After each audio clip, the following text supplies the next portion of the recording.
Alhamdulillahilladzi badi'al hadi ila bayani mahya'ir rasyadi amadda arbaban nuha warassama samsal bayani fi suduril ulama wassalatu wassalamu ala man arsalahu Allahu basyiran wa nadhiran wa da'iyan ila Allahi bi'idnihi wa sirajan munira, amma ba'du. Jamaah rahimakumullah, alhamdulillah pada pagi hari ini kita dimudahkan oleh Allah Subhanahu wa taala untuk hadir dalam majlis Al-Qur'anil Karim, majlis tafsir yang insyaallah pada kesempatan ini kita akan melanjutkan pengajian tafsir surah Al-Ankabut ayat 8 sampai dengan ayat 11. Sebagaimana biasa, mari kita awali pengajian ini dengan tilawah. Mudah-mudahan atas setiap huruf yang kita bacakan kita mendapatkan pahala dari Allah Subhanahu wa taala. A'udzu billahi minasy syaithanir rajim.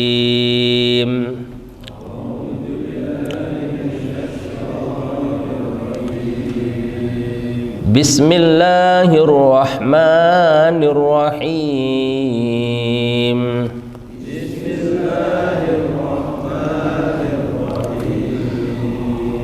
Wa wassaynal insana biwalidayhi husna.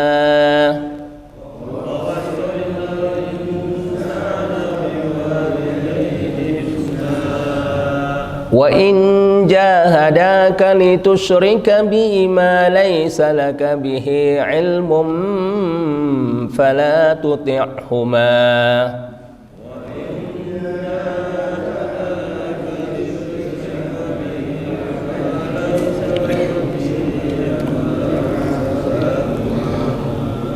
ilayya marji'ukum fa unabbi'ukum bima kuntum ta'malun.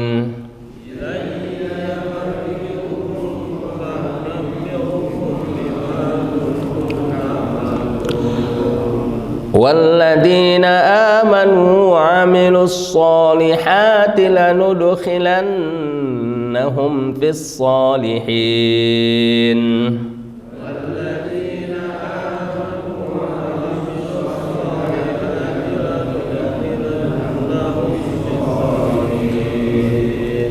Wa minan nasi man yaqulu amanna billah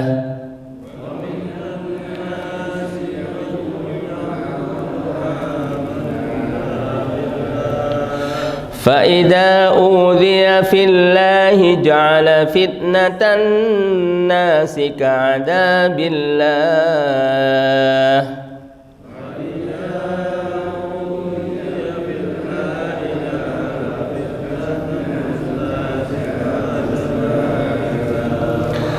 Wala in jaa nasrun min rabbika la yaqulunna inna kunna ma'akum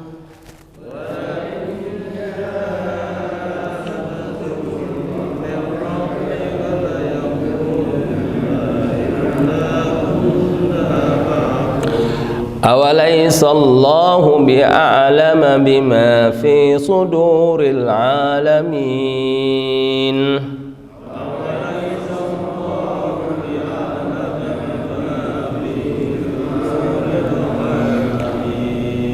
Wala ya'lamanna Allahu alladhina amanu wa la ya'lamanna al-munafiqin.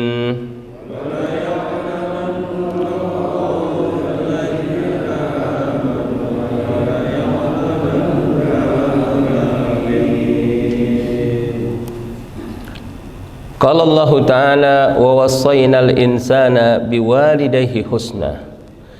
Dan kami wajibkan manusia berbuat kebaikan kepada dua orang ibu bapaknya.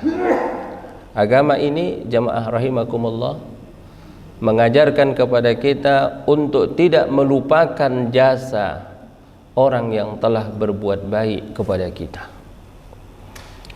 Dan manusia yang paling berbuat baik kepada kita adalah kedua ibu bapa kita. Bapa kebaikannya adalah menafkahi. Ibu kebaikannya adalah memberikan cinta, kasih sayang, perhatian. Maka oleh karena itu, jangan sampai manusia ini lupa kacang sama kulitnya. Ya. Maka di ayat yang lain dikatakan, wasainal insana biwalidayhi ihsana hamalathu ummuhu wahnan ala wahnin. Ibunya mengandung, ya, mengandung, membawa dia kemana-mana di dalam perutnya. Ya.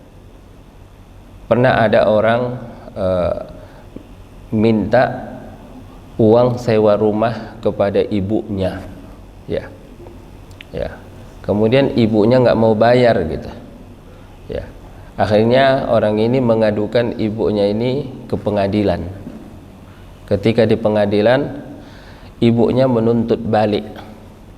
Ya, dia bilang apa? Kata ibunya, saya juga minta dibayar sewa rahim saya. Ya, rahim saya yang engkau tempati dulu. Ya, 9 bulan. Nah, akhirnya orang tersebut pun tidak bisa berkutik dan tidak bisa berbuat apa-apa. Nah, jamaah rahimakumullah, hamalathu ummuhu. Ya. Ibunya mengandungnya. Betapa berat, ya, mengandung. Makanya kalau ditanya lebih kuat laki-laki atau perempuan, jawabannya adalah lebih kuat perempuan. Ya. Kenapa kita katakan lebih kuat perempuan? Karena perempuanlah yang mengandung. Coba kalau laki-laki yang mengandung, kuat apa enggak? Enggak akan kuat. Nah. Kemudian apa lagi? Hamalathu ummuhu wahnan ala wahnin wa fisaluhu fi amaini, dan menyusukannya selama 2 tahun. Semua kita yang hadir di tempat ini mengetahui betapa pengorbanan, ya, yang diberikan oleh kedua ibu bapa terhadap anaknya. Maka Allah hanya berpesan bahwa manusia itu berbuat baik kepada orang tuanya, baik dalam perkataan ataupun dalam perbuatan, dan jangan durhaka kepada keduanya. Ya. Pada intinya birrul walidain itu adalah memberikan manfaat yang sebesar-besarnya kepada kedua ibu bapa, serta mencegah sesuatu yang memudaratkannya. Ya. Ya. Kadang-kadang kita, bapak dan ibu rahimakumullah, kepada kedua orang tua itu terlalu perhitungan, ya, terlalu egois, ya.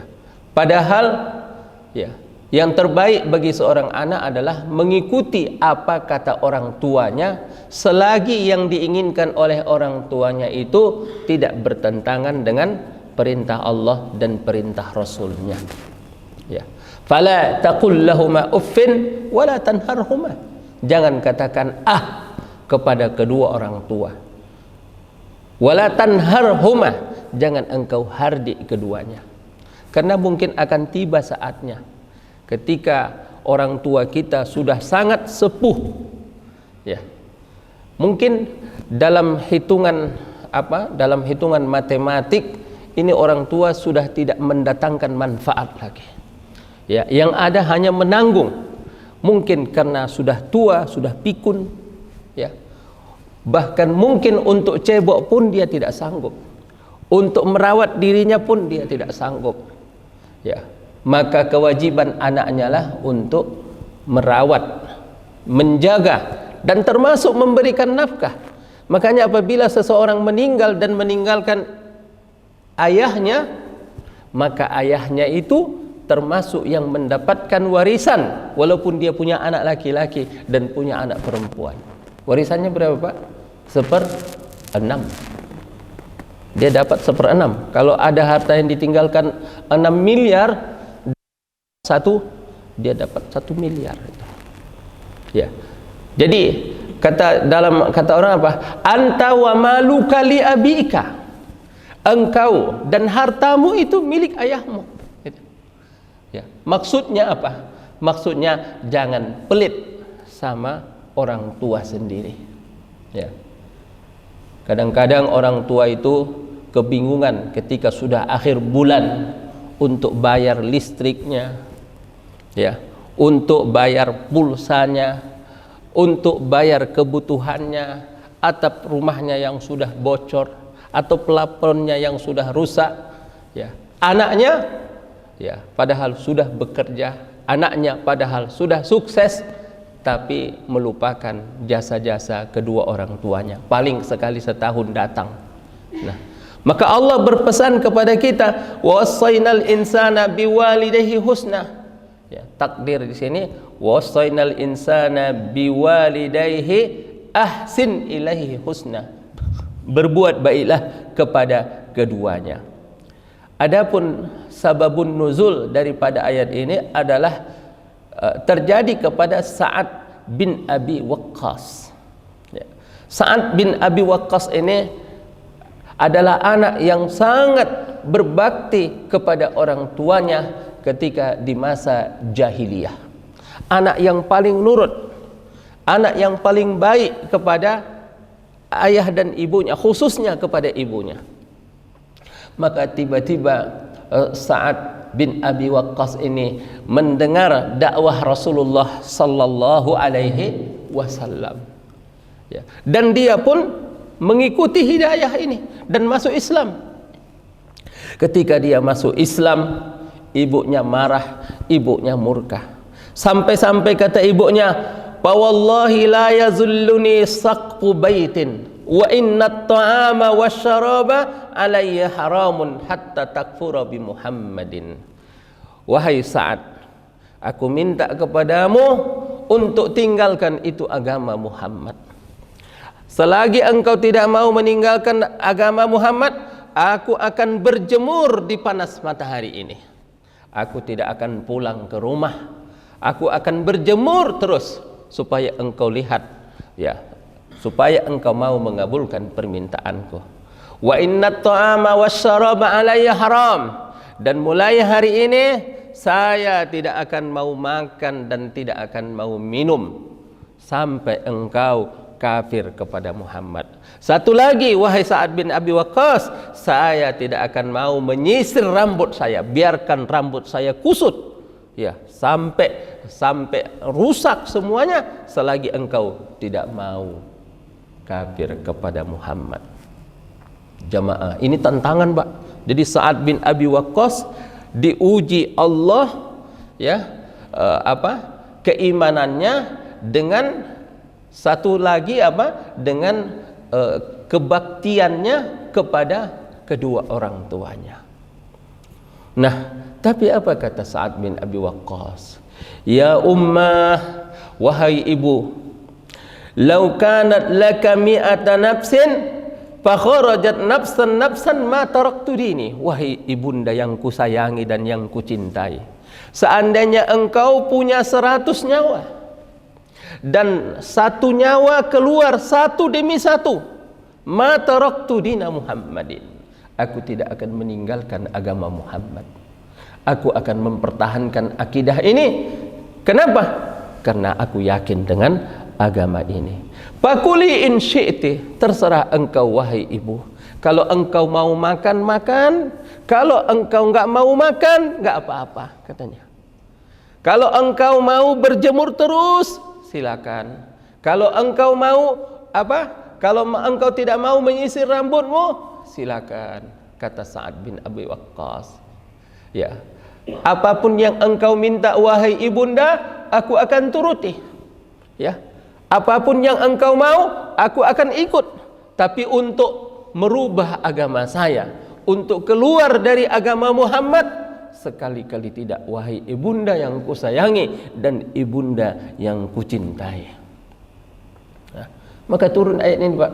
Wa in jahadaka, dan jika kedua-duanya bersungguh-sungguh, litusyrika bi, supaya engkau menyekutukan aku, kata Allah Subhanahu wa taala, fala tuti'huma, janganlah engkau patuhi keduanya, li'annahu la ta'ata li makhlukin fi maksiatil khaliq, karena tidak ada taat kepada makhluk dalam maksiat kepada Tuhan.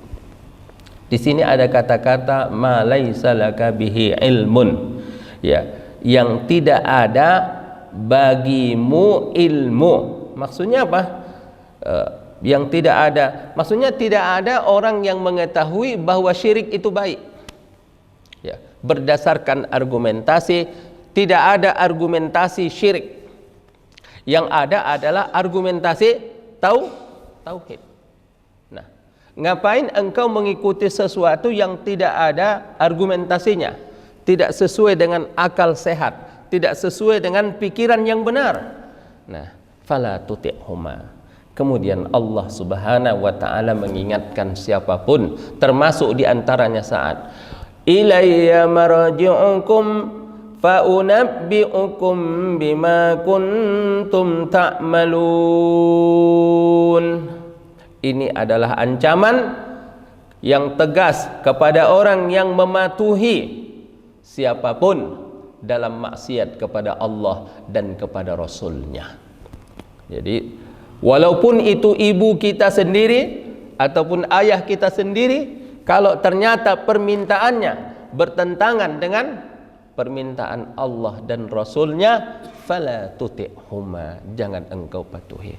Apalagi kalau cuma atasan kita di kantor yang mengajak kita ikut korupsi, ya, yang mengajak kita ikut melakukan kecurangan, yang ingin melibatkan kita ingin melakukan kejahatan, fi maksiatil khaliq, maksiat kepada Allah, fala tuti'huma. Kenapa? Ilayya marji'ukum, karena engkau kalau nanti sudah mati kembalinya kepada aku, kata Allah. Itu alasannya, ya, karena engkau akan bertemu dengan aku, fa unabbi'ukum bima kuntum ta'malun, maka aku akan mengabarkan kepada kamu apa yang telah kamu lakukan ketika di dunia. Maksudnya semua amal kamu itu yang sudah kamu lakukan di dunia ini, aku catat, ada catatannya, ya, ada rekamannya, ya, ya, ada arsipnya. Catatan itu, rekaman itu, arsip itu, ada bukunya. Iqra' kitabak kafa bi nafsikal yauma 'alaika hasiba. Masing-masing kita nanti di akhirat, Bapak dan Ibu rahimakumullah, akan membaca kitab kita.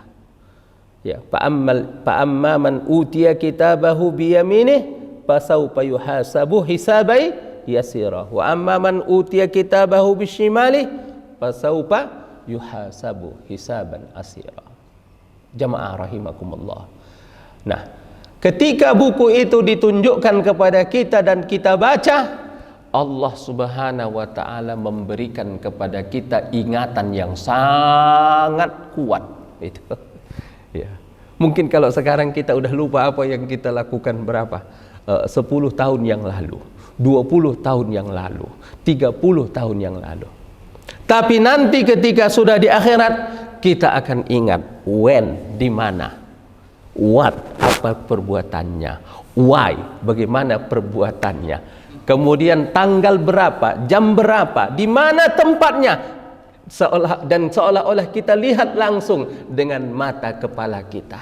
Apa gunanya? Supaya manusia merasa bahwa dia diperlakukan dengan adil oleh Allah, supaya manusia merasa bahwa dia tidak dizalimi oleh Allah Subhanahu wa taala.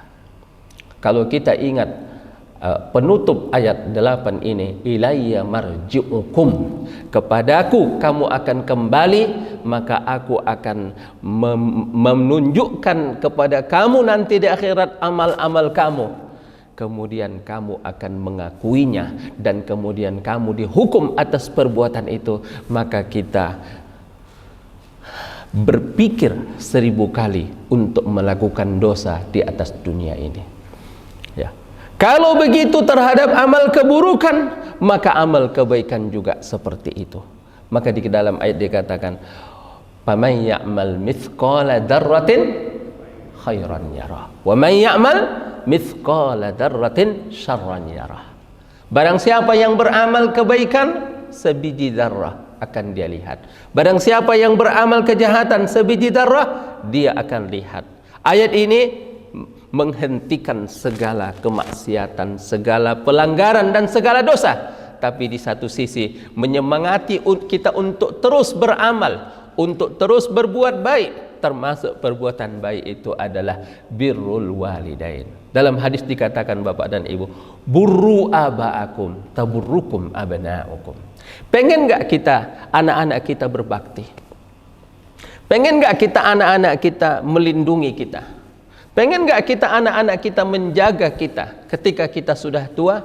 Kalau pengen, taburrukum abna'ukum, berbaktilah kamu kepada kedua orang tua kamu, insya Allah anak-anak kamu pun nanti akan berbakti kepada kamu. Tapi sekali lagi bapak dan ibu, saya hanya ingin mengingatkan bahwa jangan pernah berharap kepada makhluk. Itu. Ketika kita memberikan nafkah kepada anak kita, ketika kita menyekolahkan mereka, ketika kita memberikan biaya kepada mereka, lupakan. Anggaplah itu sebagai kewajiban kita kepada anak kita. Karena takutnya nanti ya kita sedih. Karena belum tentu ini anak akan menjadi anak yang berbakti. Syukur kalau dia berbakti, alhamdulillah. Kalau tidak, maka kita sudah mendapatkan pahala kewajiban untuk memberikan nafkah kepada anak-anak kita. Ya. Kafa bil mar'i itsman an yudhayya man yakut, kata Rasulullah. Sudah cukuplah dosa orang terlalu banyak dan terlalu besar kalau sampai dia menyia-nyiakan orang yang wajib untuk dinafkahinya. Ya. Tapi kalau kita ya berbuat baiklah kepada kedua orang tua kita fi hayatihima wa ba'da mamatihima, di masa hidup dan ketika sudah mati pun tidak ada yang menghalangi kita untuk berbakti. Ziarah ke kuburnya. Datang dong ziarah ke kuburnya. Ya. Sekali, jangan cuma di bulan Ramadan saja. Ya. Sekali seminggu. Ya. Sekali sebulan, ya, sekali 6 bulan, ya, doakan, ya,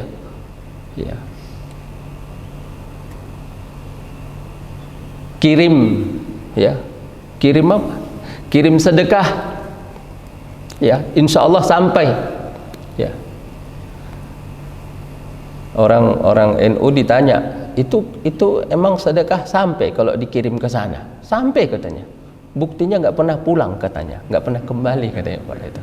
Alasannya gitu aja, nggak perlu pakai dalil, ya. Sampai apa nggak sampai? Dalilnya apa? Ya nggak pernah kembali katanya itu. Nah, insya Allah sampailah ya. Setiap yang kita niat. Bahkan dikatakan di hadis itu, idza mata ibnu adama in qata'a amaluhu illa min salas. Apabila mati anak Adam putus amalnya kecuali 3. Salah satunya apa? Waladun salih. Ada 2 riwayat, ada mengatakan waladun salih, gitu aja. Anak yang soleh. Semua amalan yang dilakukan anak yang soleh ini ya mengalir kepada kedua orang tuanya. Walaupun anak ini tidak mengucapkan doa, walaupun anak ini tidak berniat mengirimkan amal, seluruh amalnya itu mengalir kepada kedua orang tuanya. Kalau riwayat yang kedua ada mengatakan waladun salihun yad'ulah, anak yang soleh yang mendoakan kedua orang tuanya, harus mendoakan. Ya. Nah, jamaah rahimakumullah, maka kebaikan kita kepada kedua orang tua itu bukan karena nggak enak sama tetangga. Ya, bukan karena kita takut dicela dan dicerca, maka kita berbuat baik kepada kedua orang tua. Ya. Kan kalau kita mudik sekali setahun, kenapa mudik? Nggak enak sama orang-orang nanti bilang apa sama saya. Jangan begitu. Ya, niatkan bahwa kita sedang melaksanakan perintah dari Allah Subhanahu wa taala. Walladzina amanu wa 'amilus solihati lanudkhilannahum fis solihin. Orang-orang yang beriman. Coba beriman, Pak. Wa 'amilus solihat, dan beramal saleh. Lanudkhilannahum fis solihin. Kami akan memasukkan mereka dalam rombongan orang-orang yang soleh, yaitu al-anbiya, para nabi-nabi, wal auliya, dan para wali, wasyuhada, dan para syuhada. Ya. Jadi oleh karena itu, maka iman yang benar dan juga amal soleh pertanda bahwa seseorang itu akan mendapatkan kebahagiaannya. Jadi Bapak dan Ibu rahimakumullah, iman kita itu, amal soleh kita itu, itulah tandanya bahwa kita ini ya akan mendapatkan kebahagiaan di akhirat nanti. Beriman kepada Allah dan juga beramal soleh.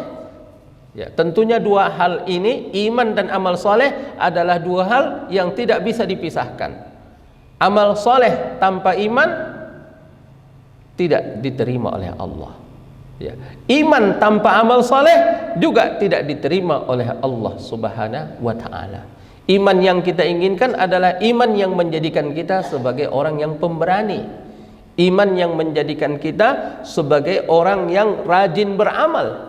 Jadi iman itu mendorong kita untuk beramal. Jadi dikatakan di sini lanudkhilannahum fis salihin, ini adalah janji dari Allah Subhanahu wa ta'ala.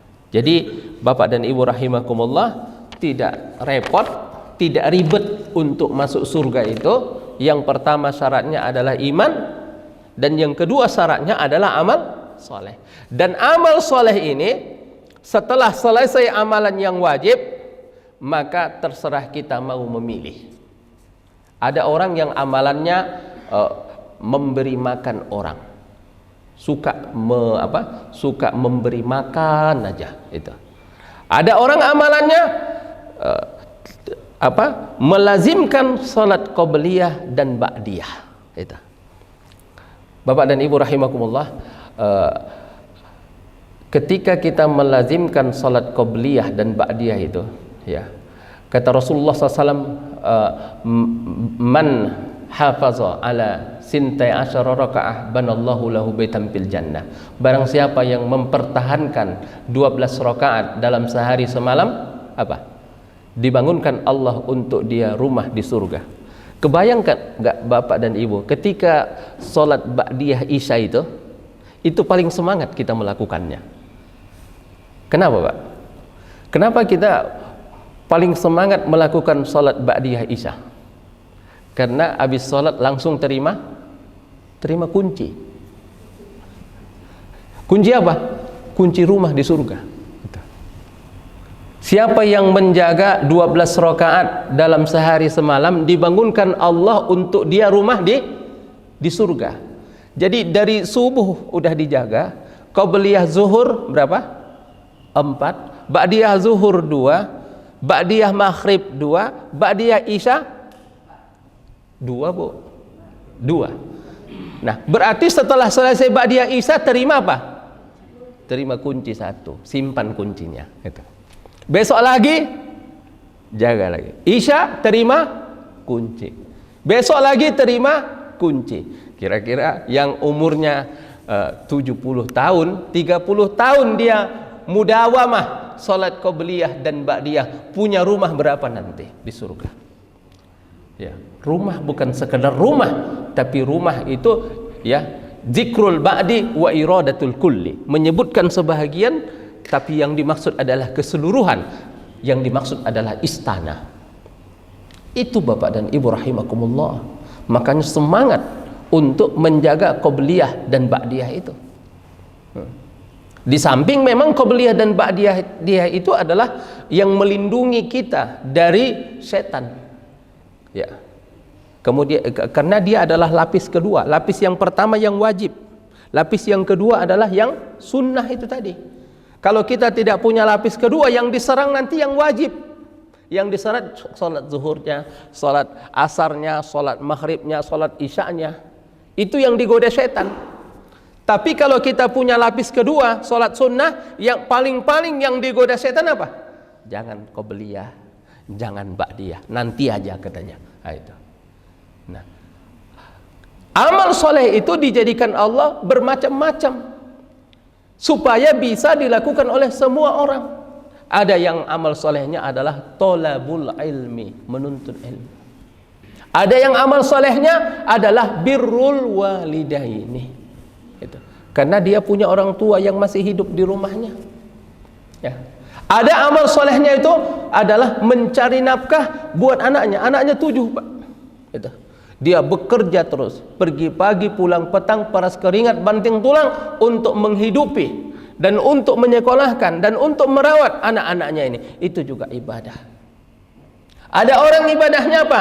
Zikir, tasbih, tahmid, tahlil, zikir pagi, zikir petang, tidak pernah dia tinggalkan. Ya. Tidak bisa semua kita samakan orang ini untuk mengamalkan suatu amalan. Ada pula amalan orang itu misalnya dimudahkan Allah baginya untuk puasa Senin dan Kamis, nggak pernah tinggal kalau Senin dan Kamis. Tapi kalau bacaan Qur'annya kurang. Itu. Ya. Ada pula orang amal solehnya lain lagi. Ya.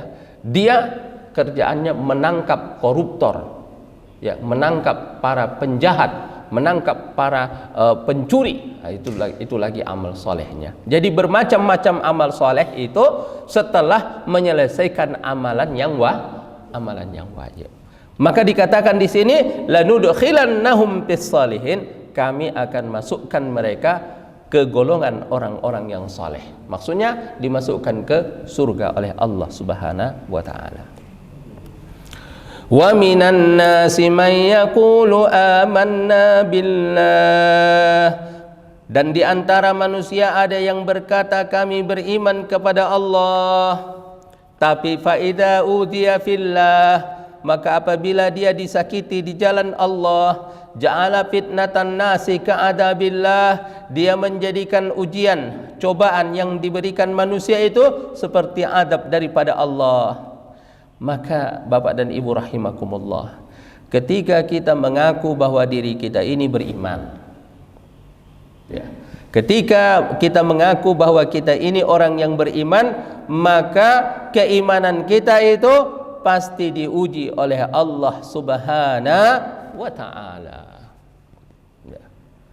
Kita ini mau istiqomah dalam beragama ini tidak mungkin tanpa ada rayuan, godaan, tekanan, fitnahan, cacian dan makian.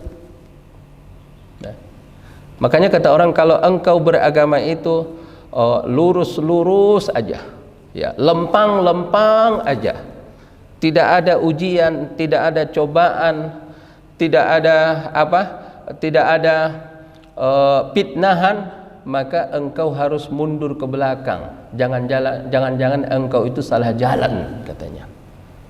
Ya, pasti ada ujiannya. Maka dikatakan di sini supaya kelihatan siapa yang jujur dan siapa yang sekedar mengaku-ngaku. Maka manusia ketika menghadapi ujian itu terbagi kepada dua. Yang pertama yang tidak ada kesabarannya. Sedikit aja dicoba sudah apa? Sudah menyerah. Ya, seperti stroberi, segar kelihatan. Tapi begitu dijemur, dipanas langsung layu. Ya, seperti generasi Z sekarang. Ya. Hebat kelihatan, pintar gitu. Ya, bikin makalah cepat. Ya. Kemudian menyelesaikan masalah cepat. Tapi begitu datang ujian, begitu datang cobaan, langsung apa? Langsung mau cari healing dulu katanya. Mau cari apa dulu? Tempat hiburan dulu. Gak kuat. Ya. Beda sama orang-orang dahulu.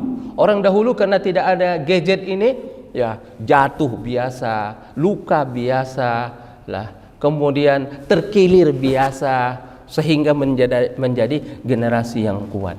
Maka di sini dikatakan dalam ayat ini, fa idza udiya fillahi ja'ala fitnatan nasi ka'adabillah. Maka apabila dia diuji di jalan Allah, bagaimana diuji di jalan Allah itu? Ketika orang-orang itu beriman seperti para sahabat, ada yang dipukuli, ada yang diambil hartanya, ada yang dihina, bahkan ada yang hampir dibunuh. Nah, ja'ala fitnatan nasi ka'adzabillah. Dia menjadikan siksaan manusia itu seperti siksaan Allah. Maksudnya apa?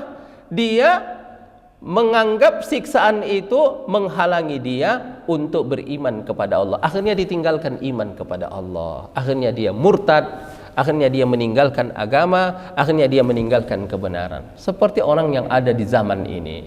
Ya, maunya enak saja. Katanya berjuang. Ketika diuji sedikit, ya, diuji dengan tekanan, diuji dengan apa? Dengan cobaan, maka dia menyerah dan dia tidak mau lagi istiqomah. Wala in jaa nasrum minallah la yaqulunna inna kunna ma'akum. Dan ketika datang pertolongan Allah, nah, tapi ketika agama Nabi Muhammad itu dimenangkan, dia mengatakan kami bersama kamu. Ini namanya oportunis. Jadi ada orang punya mentalnya oportunis. Maksud oportunis itu mau enaknya saja, ya, tidak mau berkorban, ya, tidak mau berkontribusi. Nah, ketika Islam itu menang, dia ingin mendapatkan ghanimahnya. Tapi ketika diajak berjuang, ketika diajak berkorban, ketika diajak untuk beramal, dia tidak mau. Maka seperti itulah yang dikatakan di dalam ayat ini. Jadi jamaah yang dimuliakan oleh Allah Subhanahu wa taala, tiada perjuangan tanpa pengorbanan. Untuk komitmen saja kita terhadap agama ini, yang hanya sholat 5 waktu, puasa di bulan Ramadan, kita harus berkorban, Bapak dan Ibu rahimakumullah. Apa pengorbanannya? Pengorbanannya kita mengorbankan waktu kita. Padahal sholat 5 waktu itu hanya sekedar seperti absen, Pak. Ya, absen kita kepada Allah 5 kali sehari semalam itu. Ya, ya Allah hadir, gitu aja. Ya, bilang hadir gitu. Ya. Nanti asar, nanti zuhur hadir ya Allah gitu. Ngasih tahu hadir. Asar bilang apa lagi? Hadir ya Allah gitu. Maghrib bilang apa? Hadir ya Allah. Isya bilang apa? Hadir, saya hadir ya Allah gitu. Ya. Saya enggak goib, saya enggak alpa, saya hadir gitu. Jadi sebenarnya yang diinginkan daripada sholat 5 waktu itu bukan, itu hanya sekedar pengikat, alarm bahwa kita ini berada di jalan Allah. Ya. Amalan yang sebenarnya adalah ma baina hadhihi sholawat, yaitu antara di sela-sela sholat 5 waktu ini. Apa yang kita lakukan ba'da subuh ini sampai zuhur. Ketika kita mencari nafkah, apakah kita mementingkan yang halal? Apakah kita menjauhi yang haram dan syubhat? Ketika kita pergi ke pasar, apakah kita menundukkan pandangan? Ketika handphone di tangan kita, apakah kita melihat yang enggak-enggak? Itu. Ya. Jadi sebenarnya itu. Makanya nanti ketika sholat itu, ba'da sholat apa? Habis sholat kita bilang apa? Astaghfirullah, astaghfirullah, astaghfirullah, minimal 3 kali. Kenapa? Karena dari pagi sampai zuhur banyak sekali pelanggaran-pelanggaran, banyak sekali dosa-dosa, maksiat yang kita lakukan. Setidaknya kita ini khalatu amalan salihah wa sayyi'ah, yang mencampurkan antara amal baik dan amal buruk. Kita belum sanggup ke tingkat para wali yang tidak melakukan dosa sama sekali, kecuali sesekali gitu. Nah, Jadi nanti ada zuhur sampai asar pun kita lapor lagi sama Allah. Ya Allah, antara zuhur dan asar saya juga banyak lagi melakukan kesalahan. Ya. Salah nggak apa-apa. Ya, yang penting kita taubat kepada Allah Subhanahu wa taala. Lihat para sahabat radhiyallahu anhum, ya. Ada seorang sahabat bilang, "Halaktu ya Rasulullah." Celaka aku ya Rasulullah. Kata Rasulullah, "Emang kamu kenapa?" "Waqa'tu 'ala imra'ati fi Ramadan." Saya melakukan hubungan suami istri di siang hari bulan Ramadan. Itu dosanya luar biasa, Pak, dosa besar. Tapi yang namanya sahabat itu mereka tidak punya dua wajah. Satu wajah di depan Rasulullah, satu wajah di belakang, tidak. Sebagaimana mereka di depan Rasulullah, begitulah mereka di belakang juga. Sehingga kalau melakukan kesalahan, mereka datang mengaku kepada Rasulullah, "Ya Rasulullah, tadi malam saya melakukan pelanggaran. Adakah solusi?" Kata Rasulullah, "Engkau punya harta untuk memerdekakan budak." Ya. Kenapa memerdekakan budak? Karena orang yang sudah melakukan hubungan suami istri di siang hari di bulan Ramadan itu seperti orang yang sudah ditawan dan sebentar lagi mau dimasukkan ke neraka. Ya. Tebusannya cari budak, kemudian merdekakan. Kalau engkau merdekakan, engkau dilepaskan. Seperti itu, Pak, apanya? Kata dia, "Ya Rasulullah," katanya, "boro-boro punya budak," katanya, "boro-boro punya duit buat memerdekakan budak, makan sehari-hari aja susah," katanya. Kata Rasulullah, "Kau sanggup puasa 2 bulan berturut-turut?" katanya. "Ya Rasulullah, jangankan 2 bulan, sebulan aja aku nggak tahan ini, gimana?" katanya.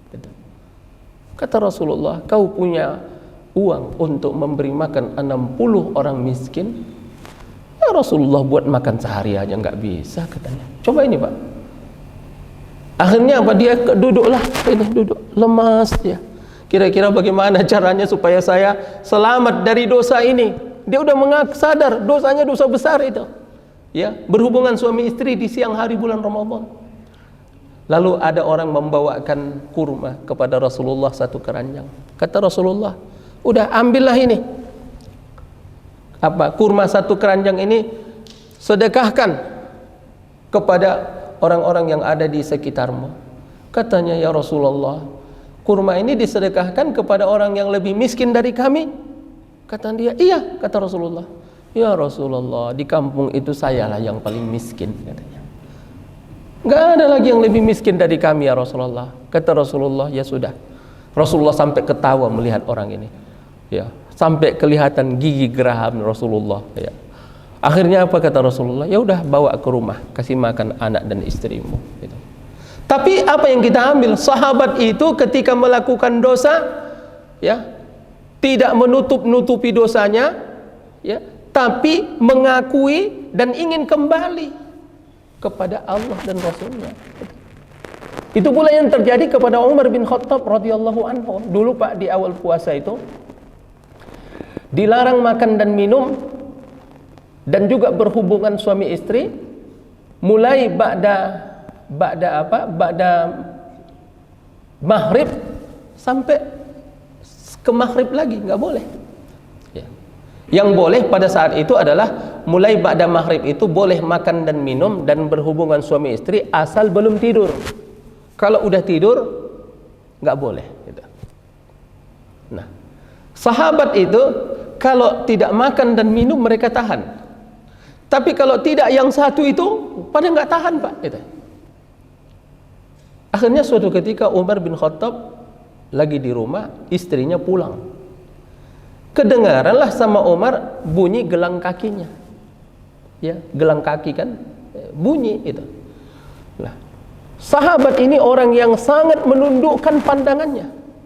Karena orang yang sangat menundukkan pandangannya itu sedikit aja dia udah nafsu gitu. Ya. Beda orang yang matanya jelalatan. Bagaimanapun apanya udah nggak nafsu lagi gitu. Karena udah nggak tertarik lagi. Umar sedikit aja udah gitu. Akhirnya dia panggil istrinya, dia ajak berhubungan. Kata istrinya, "Saya sudah tidur," katanya. "Ah, nggak betul," katanya. Akhirnya terjadilah hubungan suami istri gitu. Padahal itu dilarang. Ya, dilarang. Keesokan harinya Umar menghadap kepada Rasulullah. Lihat ini, menghadap kepada Rasulullah. Bukan nanti sembunyi-sembunyi, takut-takut. Kata dia, ya Rasulullah, halaktu, aku celaka ya Rasul. Kata apa Umar katanya? Tadi malam ya Rasulullah, saya enggak tahan katanya. Akhirnya saya melakukan hubungan suami istri katanya. Nah, itulah kelakuan para sahabat radhiyallahu anhum. Mereka tidak punya dua wajah. Mereka tidak ada punya dualisme, satu wajah itu. Tapi luar biasa apa yang dilakukan Umar itu, itulah yang menyebabkan turun ayat fal ana bashiruhunna wa battaqu ma kataballahu lakum. Allah memaafkannya. Alimallahu annakum kuntum takhtanuna anfusakum fataba alaikum wa afankum. Allah sudah tahu kalian berkhianat. Allah sudah tahu itu. Fataba alaikum. Allah menerima taubat kamu. Datangnya Umar kepada Rasulullah itu namanya taubat. Dan Allah sudah memaafkan kamu. Tapi setelah itu karena Allah mengetahui bahwa manusia ini terlalu berat bagi mereka untuk puasa 24 jam itu, kurang 2 jam atau kurang 3 jam, maka turun ayat fal'ana bashiruhunna. Mulai hari ini ba'da isya sampai subuh silakan bebas. Ya. Nah, begitulah para kepribadian para sahabat. Tidak ada kemunafikan dalam diri mereka. Nah, wala in jaa nasrun min rabbika la yaqulunna inna kunna ma'akum.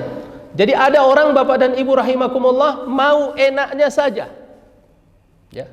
Yang dia pikirkan hanya dirinya, yang dia pikirkan hanya maslahatnya. Ya. Tapi ketika diajak berkorban, ketika diajak berjuang, dia tidak mau. Maka kata Allah, alaysallahu bi'a'lama bima fi suduril alamin. Allah Subhanahu wa taala mengetahui apa yang ada di dalam dada semua manusia itu. Sesungguhnya Allah mengetahuinya. Maka di akhir ayat ini dikatakan wala ya'lamannallahu alladhina amanu wala ya'lamannal munafiqin.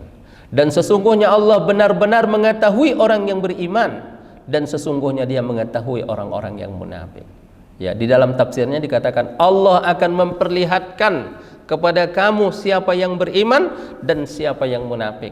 Dengan cara apa? Dengan cara Allah membuat ujian demi ujian. Ada ujian, disitulah akan kelihatan siapa yang benar-benar dan siapa yang pura-pura. Mana emas, mana tembaga akan kelihatan ketika dibakar di dalam api. Akan kelihatan mana emas, mana tembaga ketika sudah dibakar di dalam api. Maka itulah gunanya ujian Bapak dan Ibu rahimakumullah. Maka mari kita benarkan persepsi kita, pikiran kita bahwa sesungguhnya tidak ada perjuangan itu tanpa dengan ujian dan juga tanpa dengan pengorbanan. Mudah-mudahan apa yang kita baca pada hari ini menambah keimanan kita dan juga menambah ketakwaan kita. Amin amin ya rabbal alamin. Wabillahi taufiq wal hidayah. Wassalamualaikum warahmatullahi wabarakatuh.